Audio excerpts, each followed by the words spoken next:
bringing you inside the USL Championship and League One. Segmer's got there. Markanich! He's been knocking on the door! He knocks it down! Diving into all the biggest stories and top headlines. You are ripping and roaring today. This is USL All Access. It's almost impossible to recreate that level of magic. With Mike Watts and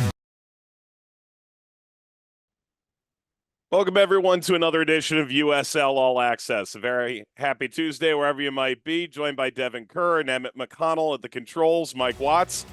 We've got a ton to hit this week, including a U.S. Open Cup semifinal that airs later tonight on Apple TV as Indy 11 carries the USL Championship flag. And one of the legends of the league, Aodhan Quinn, joins Devon for about 25 minutes. Wide-ranging conversation that occurred over the weekend. Can't wait to share that with you. We've also got some head-scratching results, some results that could change the dynamic of team seasons, and an owner that's a little irate. All that and more coming up. Devon, you're wearing your Republic LFG shirt, full recognition of the round of 16 win. Was that the one over San Jose? San Jose was San Jose was round of 16. LA Galaxy was the quarterfinal. Sporting Kansas City, ironically enough, was the semifinal victory that sent them into the final, falling just short against Orlando City. It was also that night right there that was depicted in this picture. That was the win over Sporting and the PK win. All the guys signed it. It's one of my favorite pieces that any team has ever put out. And somehow I snuck into the kit man's room and lifted it from Mark Briggs's desk as I slipped through the hallway. You know, he's kind enough to lend it to me. He just doesn't know it's gone. Yep. Well, it's forever enshrined. Devon and Tyler Terrans, two championship legends in their own right. We're going to call that game. It starts in about an hour. Wishing you guys all the best with that. Would have loved to have been a part of it. Alas, they did not need someone to get you coffee. All right, Dev, let's chat about some of these substantive events of the week that was. I don't drink coffee. Tonight, this week? Espresso. Yes, you do. Espresso this week, absolutely. Okay. No doubt. Dev, let's start in the Eastern Conference. At this point, I think we can agree. We're really down to a two-horse race, not only for the number one seed, but with it, the Players' Shield. Charleston still has a long way to go. Let's make that abundantly clear. But Louisville loses, Battery wins. Let's break this down. Charleston, 6-0 win over Orange County. They added one late for good effect. Nick Markanich, hat trick. He is now on 23. There is a very real chance that within a game or two, and he's got about 10 to go, he's going to go not only break the team record, 27, but if he does that, he's already broken the league record at 25, set by Cameron Lancaster in 2018, and then again by Haji Berry in 2021. History has a weird way of repeating itself. The Battery had a very similar sort of butt whooping early last year that sort of set them off on a course. It's very possible this is what they need. They're now a point behind Louisville. Louisville's got two in hand. What's your takeaway on the Battery side of that game? They were incredible. It felt like Orange County wasn't interested at all in the match, to be fair. I mean, once they went down a man in 5 minutes, it was going to be rough sledding, right? Yeah, but even then, man, you know what, going down to 10 at times, like, it really does inspire teams to do something special, and it pulls out a different dimension when it comes to, like, the character side and the fight. And it was just, the heads dropped even further. Now, to be fair, Orange County struggling so heavily, I can understand why it happened. You just never want to see that. And yeah, so he bags a hat trick. I'm not ready to apologize yet, and here's why. Because in terms of him not hitting the number, you and I both talked about this earlier this year. When he went on that crazy run, and all of a sudden there was this dormant period, to be fair, not just for Markanich, but also for the Charleston Battery, where they went like 1 win in 6 or whatever it was, right after the Open Cup departure to Atlanta United. We started talking about, okay, if he gets, with his start, if he gets 16, that is still an incredible year. And now all of a sudden, he's one off the pace. Now I'm wondering, where does he finish? I mean, is it going to be this streaky and that impressive all the way down where the guy's going to break the 30 mark? I will say that if you take that idea and then combine it with their schedule and Louisville's schedule, Charleston have a much more difficult schedule down the stretch. Now, they do play some similar teams, but if I'm not mistaken, they only play one team. Okay, Pittsburgh, great. Pittsburgh's below the playoff line. They only play two teams below the playoff line the rest of the way. San Antonio, which they have on the weekend, and they have to travel to San Antonio. But everybody else, Sac, Colorado Springs, the Rowdies, Detroit, Rhode Island, Loudoun, everybody's there within the playoff race. Louisville, they have a little bit of a different luxury to themselves where this padding, they can distance themselves. Those two games that they have in hand, in theory, it's North Carolina and it's Loudoun. So should that be a guaranteed 6? Historically, it would be. Now they need a definitive 3. If they get that, I think everything else is quite similar. They do have Miami FC, of course, on October 2nd, but I just think there's a lot to unravel between the two still. It would be far-fetched for me to see Louisville drop this. It would be, I don't want to say a failure of epic proportions, but with the quality that we've seen out of that team, Mike, and that cushion that they have, I'm pretty sure you would agree with me, but that would be a massive failure if they're not able to see this thing out, right? It would be pretty shocking. Yeah. In reality, that with the 2 games in hand and the schedule and the overarching form, and we'll get to the loss to Hartford in a moment, it's Louisville's now. And they've only lost 1 game at home the entire season, and it was that head scratcher, didn't make a lot of sense, way over performance by Rhode Island that I'm not quite ready to I'm not ready to sound any alarms about yet. Let me ask you a question. What's more impressive between the two teams? And obviously I am referencing individuals in this conversation, but is it more impressive that for Ben Pierman, you've been able to get so far 24 goals out of Nick Markanich? In theory, he's going to break the record. In theory, he could break 30, but you've gotten 24 out of him. Is that more impressive, what you've been able to get out of him from the wing? Or is it more impressive that Louisville have, I have to do this math on the fly, and as everybody at home knows, I don't do that very well. Count to 5. They have 6 players with 5 or more goals. Wilson Harris obviously has 14 goals, and then 13 players with at least 2 goals. What's more impressive? I'm not really sure I know, to be honest. Yeah, it's interesting, right? Because if it were a bunch of guys with 5 goals, how many times do you hear a coach say this? And it usually means they don't have the guy. They go, oh, I love having 6 guys with 4 or more goals. I love it. No, you don't. You want a guy who's going to put it all on his back. And look, ultimately, Wilson Harris missed a little bit of time. Doesn't have to be the guy all the time, but you do have the guy. You have both. Well, and that's what's crazy about Louisville. And most of the record-breaking teams, if it was Red Bull in 16, if it was Cincinnati in 18, certainly the Phoenix team in 19, historically, those teams weren't 8 players deep with 5+ goals. They were like 2 or 3 guys. Allen with 20. Yeah. It's bingo. Chris Cortez with 15 to 20. Solomon Asante, Adam John, Junior Flemings, right? Like they had like 2 or 3. Manu Ledesma and Danny Koenig or whatever. Like they had 2 or 3. So that's why I'm like taken back. I'm like, there's this historic run going on by both teams. One individual has 24 and possibly more, Nick Markanich for the Battery. But the way that Louisville's been able to spread the ball to so many different resources, it's something I can't recall ever seeing in terms of the Louisville side of things.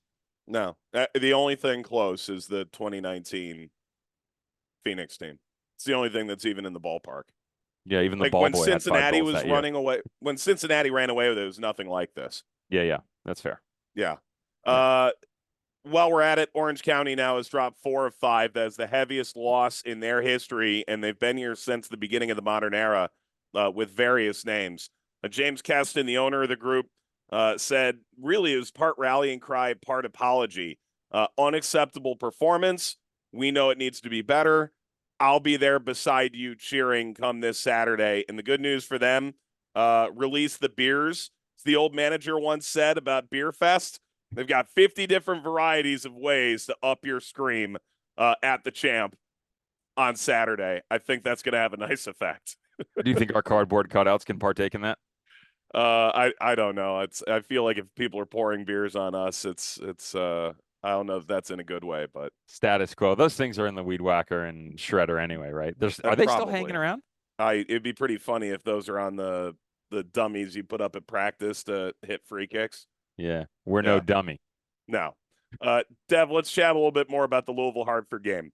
Yeah. For one, you and I know Brendan Burke long enough to know he is well aware that officiating in this league has cost him points. And I think he is well aware that it may have granted him a lifeline in this particular game. Hartford had some bright moments, make no mistake. But on the whole, Louisville was, for the most part, the better team. Denied a penalty inside 45 minutes. Taylor Davila grabs the lead shortly after Adrian Perez got sent off. We'll talk about that in a moment. And then Mamadou Zhang, who, I mean, you talk to Brendan Burke and the guy just raves about him. He scores a brace. They win the game in the 84th against the 10-man Louisville. I did this game on local Louisville TV, and I don't talk negatively about officials for a couple of reasons. For one, if one call disrupted your ability to win, then you should have been good enough to withstand that, because everyone makes mistakes, including the officials. Second, as a fan, if you don't like it, there is a local officiating class in your area, I promise, and they would love to have you be a part of it. 75% of officials that start officiating pros do not make it to year 3. It's because of referee abuse. It's because of poor pay, travel standards, whatever. If you want it that bad and you want to fix it, go fix it. But you're not going to. So let's just recognize where we're at. The officiating in this game was confusing.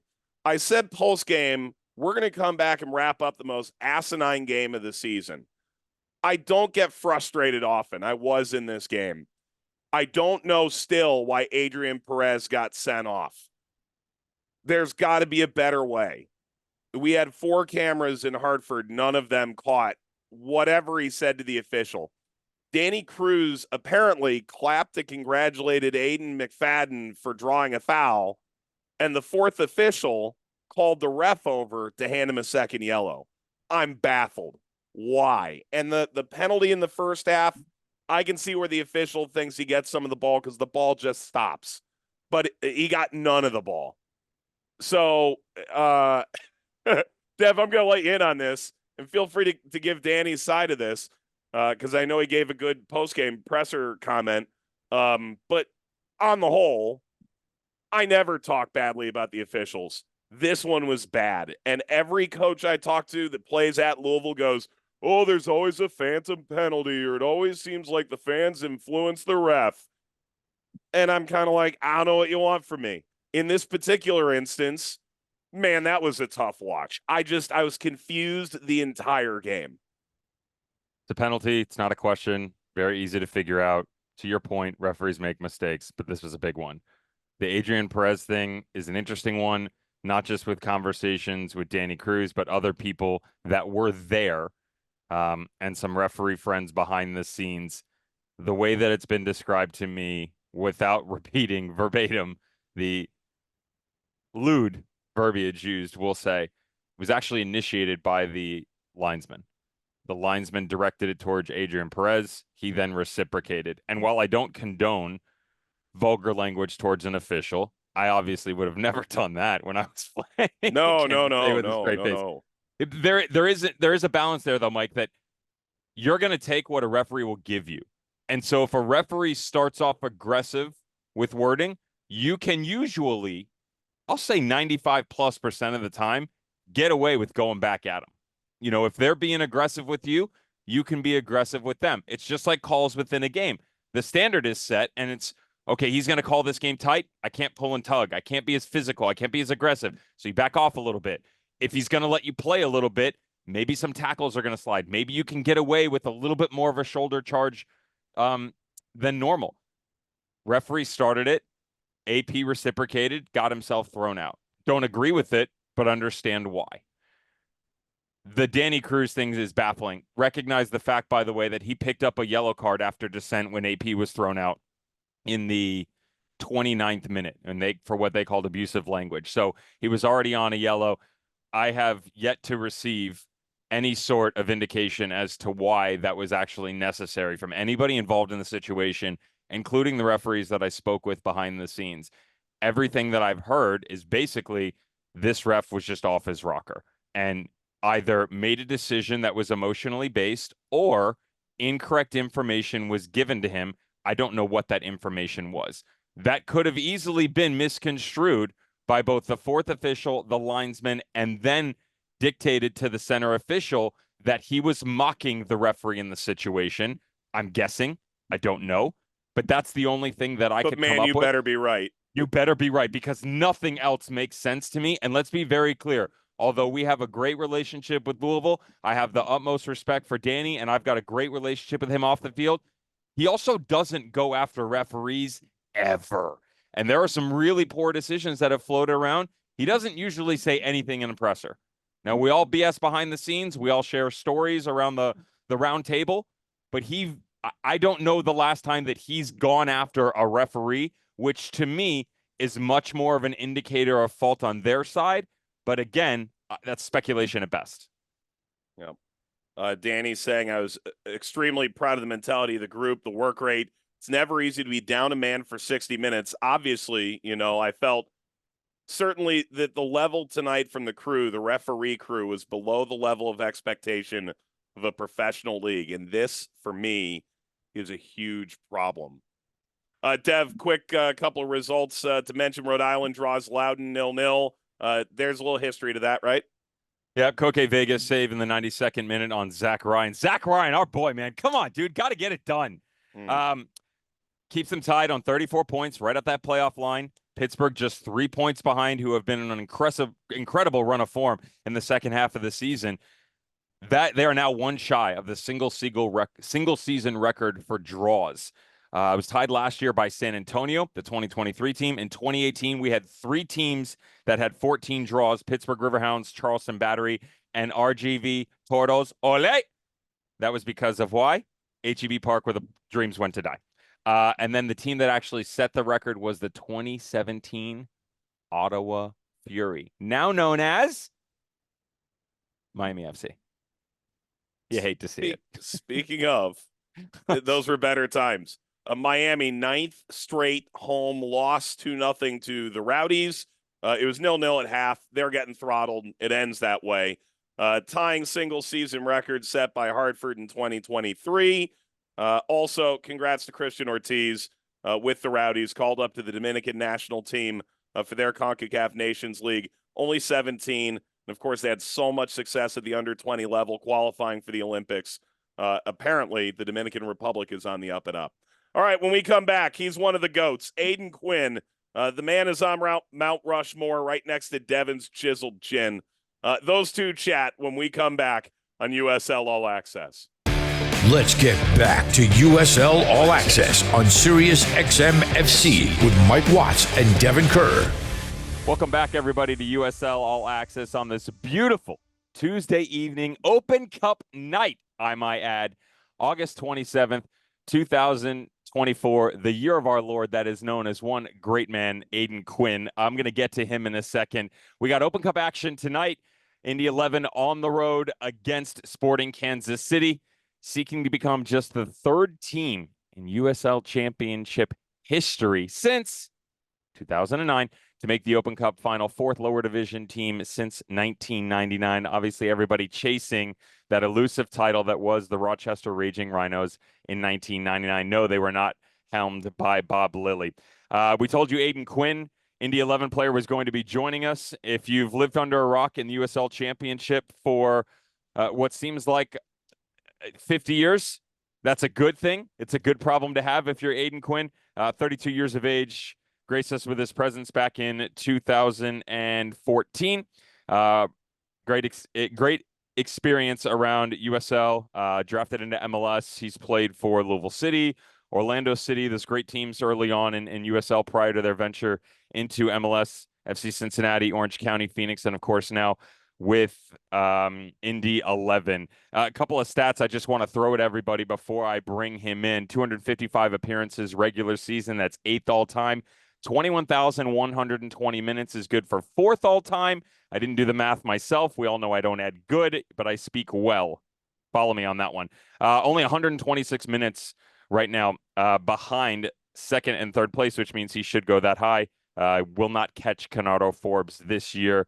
Speaking of 50 assists, fourth in USL Championship regular season history, also trailing King Kenny. I've got more numbers, I've got more accolades, but nobody wants to hear me, and we're going to get to those numbers in a second. Great player, even better person, personal friend, Aodhan Quinn. How you doing, buddy? I'm good. Thanks for having me. Glad to be back.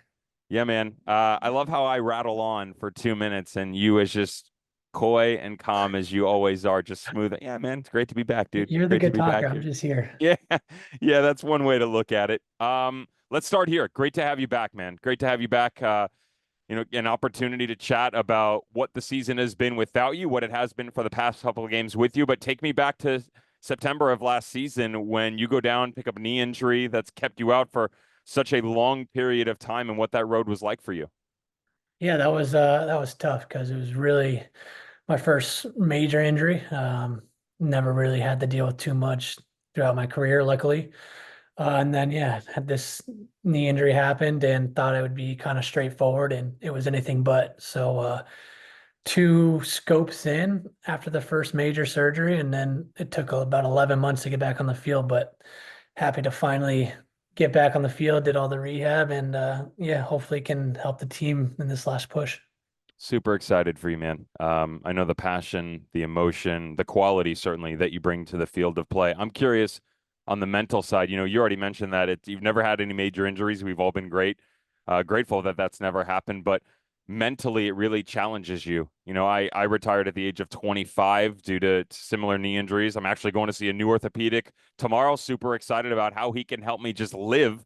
But mentally, it was the biggest challenge that I faced in my life, and it's something that really pushed me to places both dark and bright. Kind of, how did you manage that during your time off? Yeah, it was in the beginning, it was pretty easy. I thought I'm pretty positive with what I was going through and knew that I can get through it. The setbacks were pretty tough. The second setback, where it's kind of like I wasn't getting answers. And it was kind of just they're trying to figure out and guess as they go, and that wasn't doing it for me. So then that's when I went to a specialist out in LA who works with like the national team guys. So thankfully, I had my dad who knew people, which helped me out in the end because he sorted me out. And once I had the answers, then it was okay. Now I can just do the rehab and get on the field. It's when you don't have the answers and you don't know what's quite going on. That's when it's tough because then I can't really change that. I guess I'm doing what they're telling me and it's not working. So then that's where it's frustrating. Aodhan, how do I phrase this to you? I mean, certainly on the individual side of things, it's probably the most difficult thing you've ever had to deal with personally. I'm guessing there, I could be wrong. I'm sure it is professionally, but in terms of what you've had to face for adversity, whether it is just you or within a group, maybe a title running team that fell just short, maybe you win a trophy but didn't win the second one. Is it the most difficult thing you've ever faced? Yeah, individually, I would say probably. I've had a lot of failures, so that I'm used to that. I mean, professional soccer players, you get told no, or teams that want to sign you, so that those things suck, but you get used to that. So you just keep pushing and fighting and know it's going to turn around if you're doing things right. But then also I have my family, so I have my wife and my daughter, and those are tough too because I am kind of limited in what I could do, and then my daughter's just starting to walk, and so I'm missing out on doing a whole bunch of fun things like that. And then yeah, doing those family things, it's tougher. I know we went pumpkin patch picking and I was on my crutches, so that's not as fun. But I was lucky to have them because I think they kept me on the path forward and kept my mind right whenever I did go to those dark places. Let's get right into that. You led me into the family side of things. You welcomed a daughter into the world, you and your wife. Let's remove what it's like on the personal side of things and try and combine the two. I got 3 boys, they're 4, 2, and 1. They drive me nuts in the best of ways, but what it did for me was created, in my opinion, a very different outlook on life and how I was challenged as an individual, how it made my wife and I find ways to find success as people, as partners, and also within the group. How did it change you as a person? And combining that with the professional side, how has it maybe had an effect on you as a player, maybe adapting differently in certain situations? Yeah, I mean, I think it definitely changes your mindset just because now you're looking after the future a bit more. I think it's more of, okay, how am I going to serve my family? How am I going to be able to, is this my job? How am I going to put food on the table for them? And it's not, the USL is maybe not known for multi-year deals. So it's all right. Now I have to think about that rather than next year in the off season, I can look at what choices I can go to. My wife has a list of cities she likes, but now it's like, all right, well, what's best for our family? We're close to her family now, which is great. We're in a very safe neighborhood. Those things matter a lot more than before, where it was, all right, this is a fun place to be. And then also on the field, it's just you mature a bit. I think you have a little more patience. I think you have to with the kids, and maybe you have a little more patience with your teammates and understand where they're coming from rather than before. Maybe it was black or white.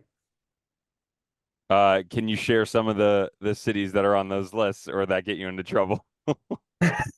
I think right now we're in a good city for us. Attaboy. Attaboy. Play the PR game, man. You don't want to throw yourself under the bus. At least not this early into the interview. Speaking of Aodhan Quinn of Indy 11 in the Eastern Conference of the USL Championship, they currently sit fifth at 35 points, just outside of the playoff line, both good on the top four and bad on the bottom. Teams they're chasing things down. Let's kind of lead into the group this year. You guys are going to be doing battle in roughly 45 minutes time against Sporting Kansas City tonight on the road. U.S. Open Cup semifinal starts at 8 o'clock Eastern time. I'll actually be on the call for that with Tyler Terrence. Before we get to the game itself, the group, different group. Sean McCauley comes in late, right, from Minnesota United. A bunch of new faces. There is still a core group of players, but a very different look than when you departed the field last fall. Kind of give me an idea what the group is like, and how did you keep touch with them, given that you weren't at training, at least not with the group, on a regular basis?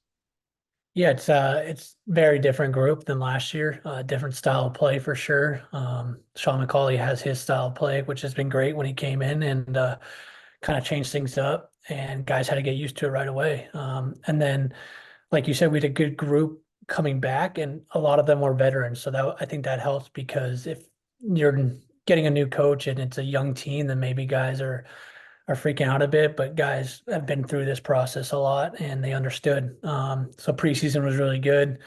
And then they went on the run of games where it's 10 unbeaten in the league, which was great. But yeah, for me personally, I was in the gym or coming from PT every day. So I saw the guys a lot, but I was kind of doing my own thing. I wasn't really involved, obviously, with training or anything, but I wanted to be around the guys because that motivated me to get out there as fast as I could. And just to build those connections, especially with the new guys coming in. I didn't want to come in and just start getting to know them personally. Whenever I started playing, I wanted to build those connections, ask them how they're doing every single day, and make sure that I felt a part of the team as much as I could while I wasn't playing. For people that don't know, Sean McCauley, English manager from Sheffield, England, actually came up through the Manchester United youth program, did represent the first team. He stepped into the first team right around that time that Alex Ferguson started to change things, and the winning mentality came in. The Scotsman changed the entire dynamic of not just United, but English football itself, that shattered the pyramid, and they've set records ever since, right around the class of 92. Names like the Nevilles, the Beckhams, right? All these huge names that brought in and changed the face of English football. And that's coming from a Liverpool fan. People make the analogy of McCauley and being that Ferguson type manager. But on the surface, and getting an opportunity myself to speak to him a couple of times, to me, he's fun loving. He's outgoing. He's very warm. He gives you a lot, but doesn't always give you everything. Kind of keeps you at arm's length, of course, to protect the group. Take me maybe inside of that arm, put me in that dressing room, and maybe take us a little bit further as to what it's like to be around your manager, Sean McCauley. Yeah, he's very personable. So off the field, he cracks jokes. He has great stories, good banter. So that's great. Obviously, some coaches can kind of get weird with that stuff, but he's not. He comes in and he has good banter. So that's awesome. That's fun, and we like that. But then, yeah, when it's on the field and it's time to go, it's very serious. It's very stern. He's very direct, which I appreciate and I like. It's similar to who his friend is, James O'Connor, when I first came into Louisville. It's very hardworking and at the base of it, everything is simple. He wants you to be technically clean, sharp, and he wants you to work hard. That's just the building blocks. Everything else you can add on to, but you got to bring those things first, and then we can progress from there. So for me, I really enjoy it. I think I can relate to that style more. That's kind of where my dad came from as well. Just being not brutally honest, but very honest and not kind of beating around the bush. So I think guys know when he's happy with you and guys know when he's not happy with you. So I think it helps with performance, but also it pushes guys to be competitive and try to reach that next level. Let's cut right through that bush. I like to keep things positive. Certainly when you and I get together, happy-go-lucky, fun-loving, if you will. 1-1 in the last 7 for the boys heading into the match tonight against Sporting Kansas City in that Open Cup semifinal. A difficult one just a couple of nights ago against Las Vegas Lights, 3-2 on the road, albeit Sean McCauley very clear about the fact that he was going to rotate. He certainly did. Can you kind of describe where everybody's minds are at right now heading into this game tonight? Yeah, everyone's positive about this game. Obviously this isn't the league, so it's a whole different beast in itself. Right now we're the underdog, so we have nothing really to lose. We just got to get out there and perform well. And if we perform well, we'll give ourselves a shot. We know obviously Kansas City's a very good team. They just beat Orlando pretty convincingly. So we know that they're going to come out. It's a tough place to play in Kansas City, but we know if we perform well, we'll give ourselves a chance, and that's all we need. Speaking with Aodhan Quinn of Indy 11 Eastern Conference USL Championship, again, 5th position in the East, 35 points, currently just 2 points back of that home playoff game, also only 4 points ahead of the playoff line. There was an interesting tweet posed last week that I've actually been able to receive confirmation on. Fabian Rinkel, who does a great job in the soccer stratosphere, if you will, of covering all things MLS, CONCACAF, you name it, global football too. He posed a hypothetical that has since been corroborated by multiple sources within U.S. soccer as well as USL Championship of what could be a path for Indy 11 to get into CONCACAF Champions Cup. Are you aware of the tweet, number one, that I'm referencing? Yeah, Got a it. couple people sent that to me. Got it. So I'm going to rehash it for everybody, and then I'll ask you a question. Basically, the hypothetical is, at that point in time, if LAFC got themselves into a CONCACAF Champions Cup spot via Leagues Cup, which they have progressing into the final, then their entrance into an Open Cup final, assuming they take down the Seattle Sounders, that position for them becomes null and void. You can't occupy 2 spots. You don't gain anything else from it, which means the position in Open Cup becomes free. If LAFC take down the Seattle Sounders in the other semifinal and progress to the final, and if you guys come out victorious tonight, you guys would then, by default, occupy the Open Cup spot that would send you to CONCACAF Champions Cup. You just said that you've been made aware of it. What does the locker room say about that possibility? Yeah, that's exciting. Obviously, I don't think any USL team has ever been in the CONCACAF Champions League, so that'd be unbelievable, I think. But also on the other end of it, that means Kansas City has an opportunity, right, to get into it if they beat us, and I think they're probably thinking that that's probably their best opportunity to get into a final first off, but also into the Champions League. So for us, it'd be unbelievable. It's another thing that we can look forward to.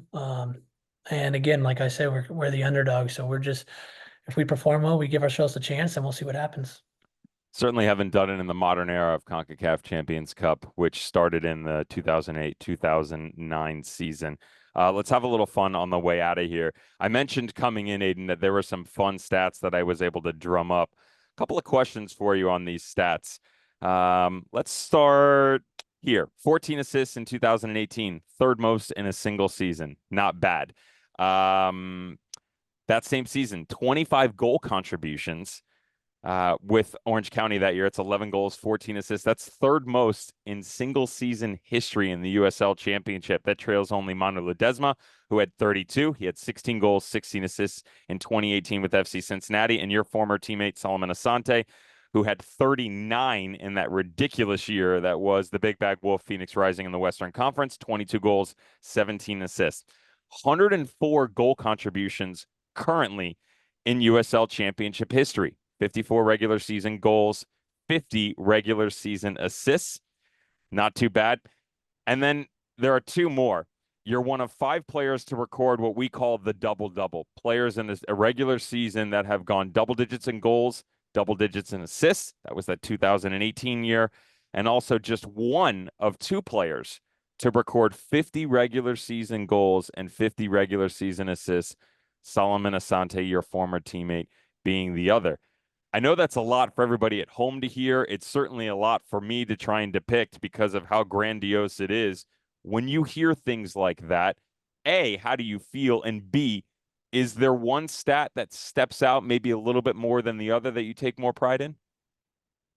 I feel good because that means I've been on a lot of good teams, obviously with good players. So I'm You've not also been in some responsible. PR classes with that response. Yeah, no, but yeah, for real. I've been on that Orange County team. I think Anna Volson had a bunch of goals. Michael Seaton Yeah. had a bunch of goals. So good players ahead of me make my job a lot easier in order to get assists. But I think if you look back at my career, the first 3 years at Orlando, I had no goals, no assists, and then at Louisville, my role was kind of a little different, where we sat back a little bit, the 2 double pivot, so I didn't really have many goals or assists there. And then I kind of got Cincinnati was not the best time, but then I got freed up in Orange County, and that's when I think my game started to take over a bit, which I got a little more freedom from Braden Cloutier, and then from there, I've just been adding on to it. So it's been good. But yeah, a lot of the times I've been playing as a 6 sometimes, so it's less likely for me to get forward. But when I play as an 8, then I feel more freedom to get forward and attack. But yeah, whatever position I'm playing, I'm just trying to help the team win. I'm going to combine personal and team here in this next question. Your 2018 Orange County team, you guys won the Western Conference. You know what? Without going through every single team, you talked about failures earlier, right? And to kind of shed some light on maybe what's within grasp for you, whether it's Open Cup, certainly what could be the playoffs this year and a nice run with Indy 11. What are your goals, immediate goals in the next year or two that you want to accomplish? Or maybe it's even longer term that would make you content with what a storied career you've had so far. I want to win a trophy, obviously. Whether it's an Open Cup trophy, that'd be unbelievable, or a USL Cup trophy. I think I've been close. Orlando, we won the regular season. Louisville, we lost out to Rochester, who won it. Then the next year to the Red Bulls team with Aaron Long, Tyler Adams, those guys who won that final easily. We lost to them in penalties. So I've been close a few times, but haven't won the whole thing. So I think winning the whole thing, winning a USL Cup would be great, and something I've strived for since the beginning. So that's definitely one thing I haven't accomplished, and I want to. And then yeah, Open Cup, obviously that'd be unbelievable just to get to the final one. And then 2, if a USL team could win it, that'd be another great thing for the league, but also the players on that team. Aodhan, with your tenure in this league, you've not only found success on your own, you've experienced a lot, you've seen a lot of players, you've seen a lot of teams. We always talk about our Mount Rushmore and who we would put. I'll give you 5, by the way. You can include yourself if you want, but who we would put up on Mount Rushmore. Names that have been thrown out, not just yourself, certainly Kennardo Forbes. His name has been brought into it, excuse me. Dane Kelly has been thrown around. Enzo Martinez, Jorge Herrera, George Davis IV. There's a lot of names, right? And, Evan Newton's been in there. There's a lot of guys. I'm kind of curious. I don't mean to single you out, but I'm going to do it anyway because that's my nature. Do you have in your mind a Mount Rushmore, and would you be willing to share any of them with us? I definitely have names. I haven't thought it through. I know Solo would be on there. I think Yeah. some of his seasons have been ridiculous.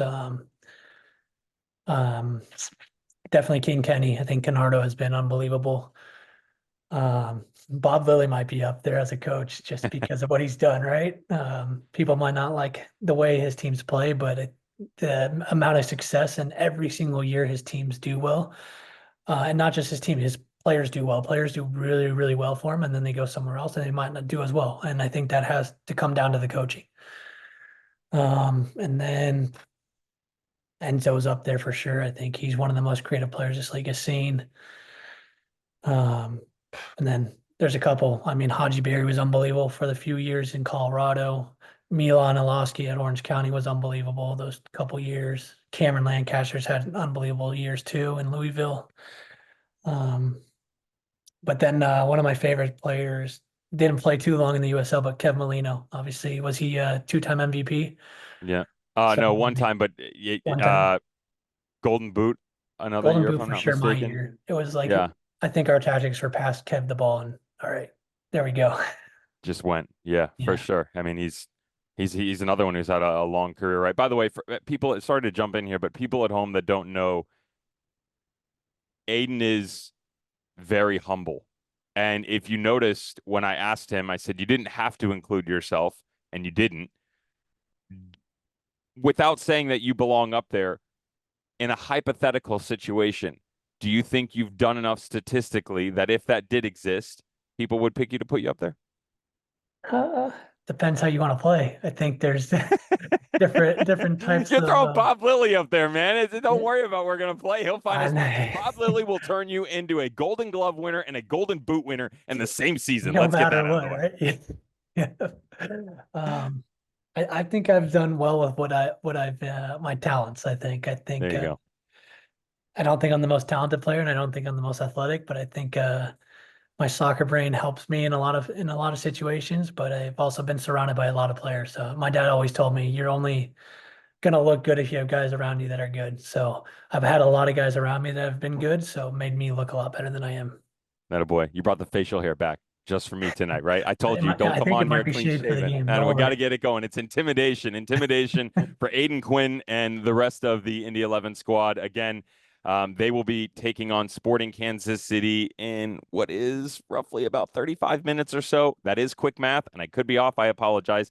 When Mike Watts is out walking the cat, expect the unexpected, and you can expect me not to get the mathematics right.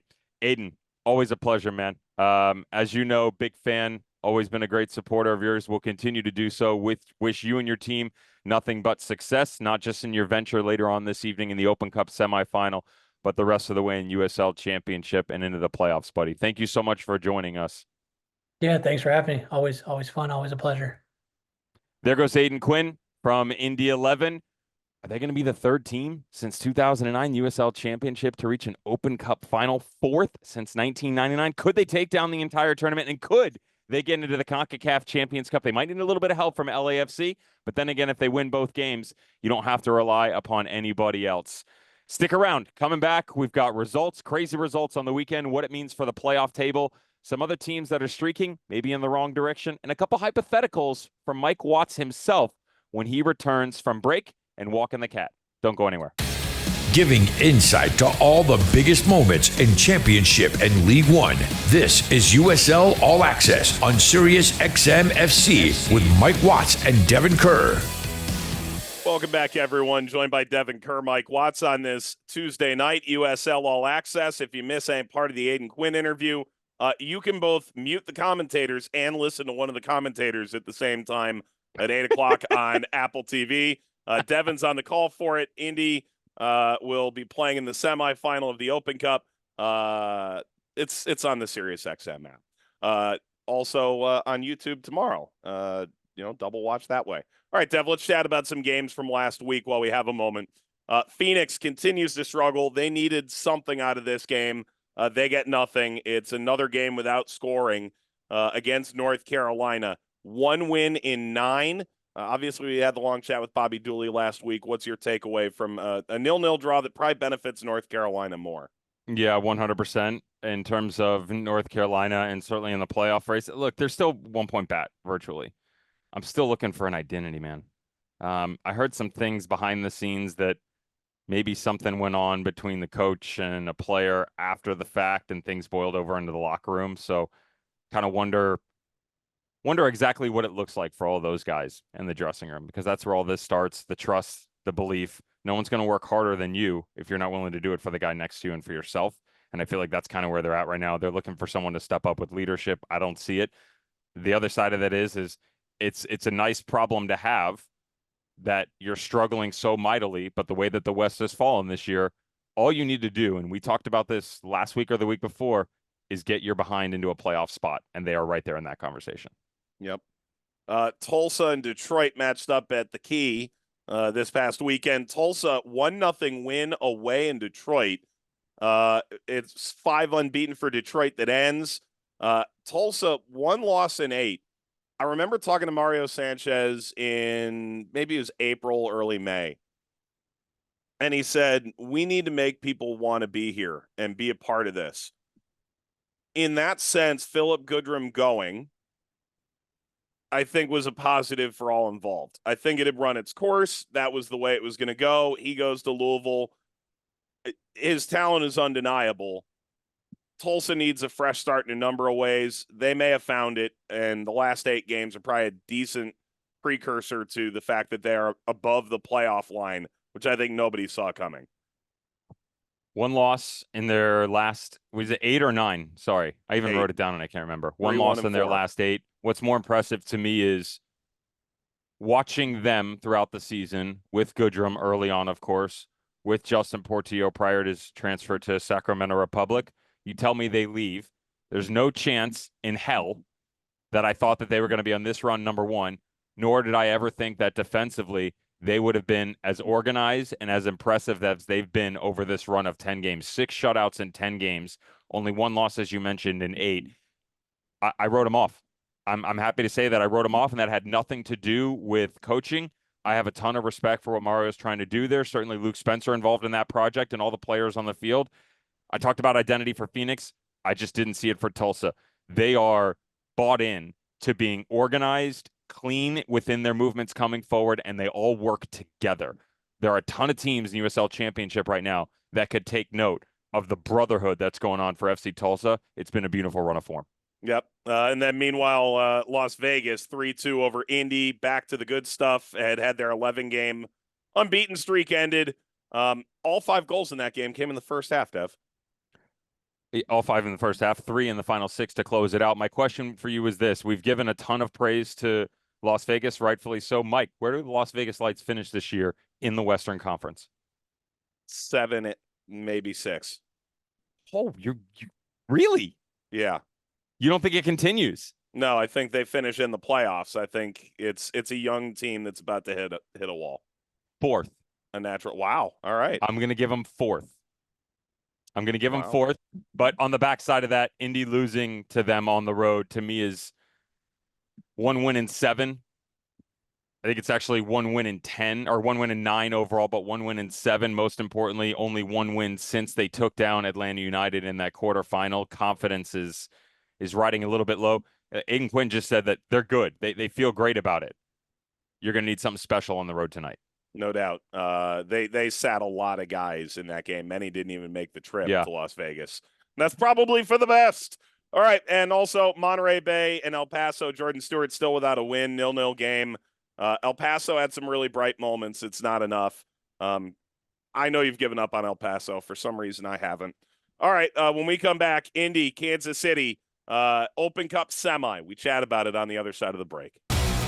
You're listening to USL All Access on SiriusXM FC. Here are your hosts, Mike Watts and Devon Kerr. It's USL All Access on this Tuesday night. We hope you all enjoy the upcoming Open Cup semifinal, Indy and Sporting Kansas City, the one we have our eyes on. Devon, you're calling the game. The game is starting in a couple of minutes. What do you expect? I expect Sporting Kansas City to be ball dominant. They've really got a good balance about their game. They're much more patient, exhibited perfectly in the 3-0 win against Orlando City on the weekend. Much better side-to-side nature. Got to stay organized transitionally. If there's one Achilles heel for this team, it's defensively when they have to chase going the other direction. Ironically, that feeds right into the hands of Indy 11. Indy 11 want this game to open up. They have the character to sit and defend for long stretches of this game. The question for them is going to be, how good can they be in the finite moments they're going to be given? Indy 11 tied for third lowest in the USL Championship in terms of supplementation statistically off the bench. So you're looking at a 60 to 65-minute window to go and find a goal. Guys coming off the bench haven't been able to provide support. Dev, what's one game you're watching in the championship this week if you can't pick all? I'm going to funnel it back over to Indy and Pittsburgh. Playoffs. It's one word. Indy, I just mentioned, 1 win in 7, going back 1 win in 9 before the Open Cup quarterfinal win. If they lose again, this for me this could be a confidence thing where, as good as they've been, this could bottom out and they could find themselves on the outside of the playoff line real quick. Conversely, it could also catapult them. So do not allow this Pittsburgh Riverhounds team to gain the confidence that has been so impressive after really week 15 that have gotten them 3 points behind that playoff line. A win for Pittsburgh could catapult them even further and start chasing those standings in the East. And let's not forget, Indy in 2020 had it in hand and then watched it fall away. The fans certainly remember that. I'll go Detroit, Hartford at Keyworth. Detroit needs to get back on the right side. Hartford, Brendan Burke said all year, you win 3 in a row at any point, you give yourself a chance at the end. They just beat Vegas. They just beat Louisville. Can they go to Detroit? If they do that, they may actually have a chance, much like Colorado Springs, to turn the whole thing around. Dev, you learn anything in this show? I learned that it is possible for you to look better in a jersey than I. Love those hoops on you, buddy. Yep, and I learned Aodhan Quinn, a gentleman, a scholar, and willing to chat for quite some time. For Devin, Mike, Emmett, we'll talk to you again next Tuesday night. Enjoy the week, everyone. Go Indy 11. Enjoy the Open Cup semis. So long for now. This is USL All Access. If you missed any portion of the program, listen back anytime on the SXM app.